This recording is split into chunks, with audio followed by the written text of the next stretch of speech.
अस्सलाम वालेकुम एवरीवन, मैं हूं श्याम भल्ली। उम्मीद है आप सब खैरियत से होंगे। आज जनाब मौसम यहाँ पे काफ़ी खुशगवार है। गर्मी इतनी ज़्यादा नहीं है तो इसलिए मैंने सोचा कि बाहर बैठ के जो है वो आज का व्लॉग बनाता हूँ और आपसे बात करता हूँ।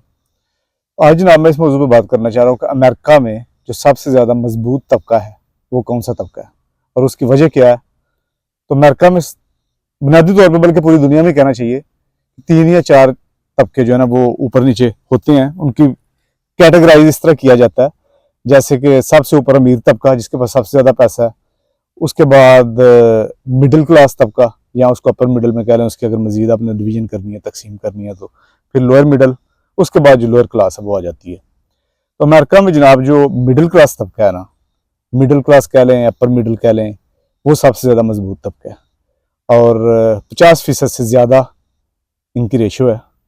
अगरचे पहले की निस्बत इसमें कमी आई है और लोग जो है वो लोअर क्लास में थोड़े से ज़्यादा चले गए हैं, लेकिन फिर भी ये दूसरे सब तबके इकट्ठे होकर एक तरफ और ये उनसे ज़्यादा इसकी रेशो बनती है।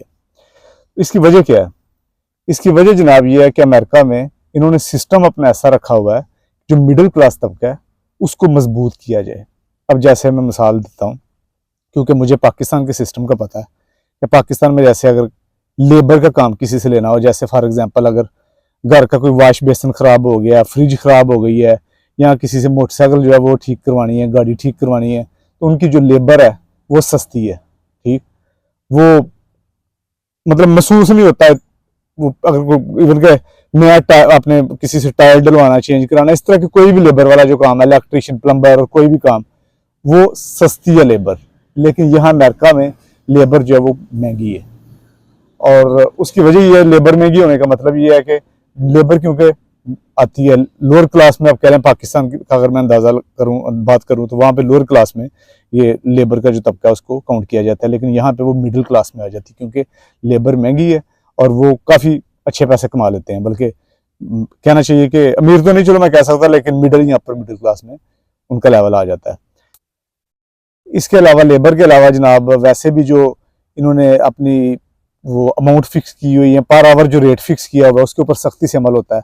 यह नहीं कि अगर चाइल्ड लेबर आप यहाँ पे करवाते जाएं जिससे मर्जी, या वैसे कोई गैर कानूनी बंदा है तो उसको जनाब घर में रख के आप उससे काम करवाते जाएं, कोई पूछने वाला नहीं, ऐसे नहीं होता यहाँ पे।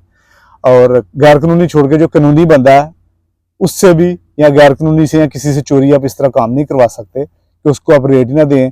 और जैसे पाकिस्तान में हो सकता है 10,000 रुपये पे किसी को मुलाजम रखा हुआ घर में और वो बेचारा चुप करके काम कर रहा है, या बाज़ जगहों पे हो सकता है वडेरों ने अपनी वहाँ पे हवेलियों में या सिर्फ दानों पे रखे हुए हैं काम करने वाले। ऐसे यहाँ पे नहीं होता, यहाँ पे बहुत सख्ती है और जो मिनिमम रेट है वो देना पड़ता है। जैसे फॉर एग्जाम्पल अगर किसी जगह $10 या $15 एक घंटे का रेट फिक्स है, उस हिसाब से वो रेट देना पड़ेगा। और बाज़ औक़ात होता है कुछ जगहों पे कि वो कैश में पैसे दे देते हैं, वो उससे थोड़ा सा कम दे देते हैं, लेकिन उसका भी ये मतलब नहीं कि वो चेक एंड बैलेंस नहीं है और वो जितना मर्जी रेट देते फिर नहीं।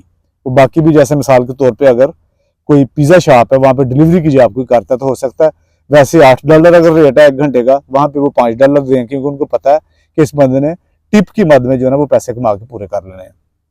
तो रेट पे बहुत ज़्यादा सख्ती है। और घरों में भी अगर आपने किसी से काम कराना है या कुछ भी, तो चेक एंड बैलेंस है, पता लग जाता है, या पता अगर किसी को लग जाए तो आप लंबे जो है ना वो रगड़े में आ जाते हैं और बड़े सख्त आपके अगेंस्ट चार्जेस होते हैं और आपको कानूनी कार्रवाई जो है ना वो भुगतनी पड़ती है अगर आप किसी से कम रेट के ऊपर लेबर करवा रहे हों या लेबर ले रहे हों। बहुत ज़्यादा सख्ती है।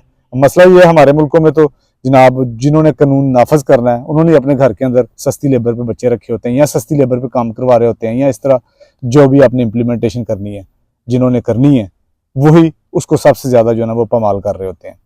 और ये जनाब एक और वजह है जिसकी वजह से जो मिडिल क्लास तबका है वो यहाँ पे मजबूत है, क्योंकि अगर आपको आपका हक मिलेगा जायज़ तरीके से जो फिक्स है, तो ज़ाहिर है कि आप इकोनॉमिकली माशी तौर पे जो है ना वो मजबूत होंगे।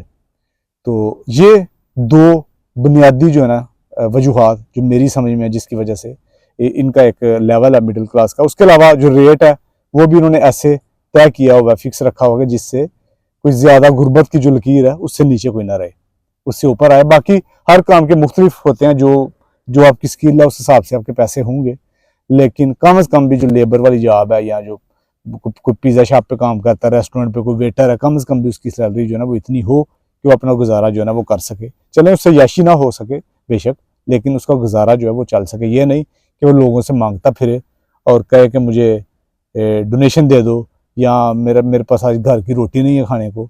नहीं, ऐसे नहीं होगा। उस हिसाब से उनका सिस्टम चलता है। हाँ, जो बंदा यहाँ पे भी हड हराम है या खुदा ना खास्ता अगर कोई मजदूर है उसका चले अलाउंस भी मिल जाता है, लेकिन अगर कोई हड हराम है, कोई नशा वगैरह करता है और उसको काम करने की आदत नहीं है, वो फिर लोगों से मांगता यहाँ पे भी बाज़ औक़ात भिखारी नज़र आ जाते हैं ट्रैफिक के इशारों पे खड़े। लेकिन मजमूई तौर पे जो है ना वो सूरत हाल बेहतर है मिडिल क्लास तबके की हद तक, जो मेहनत करते हैं और उनको उसका जो वो फल मिलता है और वो उसकी जो लेबर है उनको वो बर वक्त मिलती है और अच्छी मिलती है। इस वजह से इनका मिडिल क्लास का जो तबका है वो मजबूत है।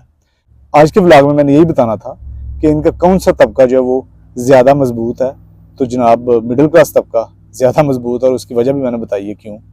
आज के व्लॉग में इतना ही। इंशाल्लाह अगले व्लॉग में किसी और मौजू पर बात होगी। तब तक के लिए अल्लाह हाफिज़।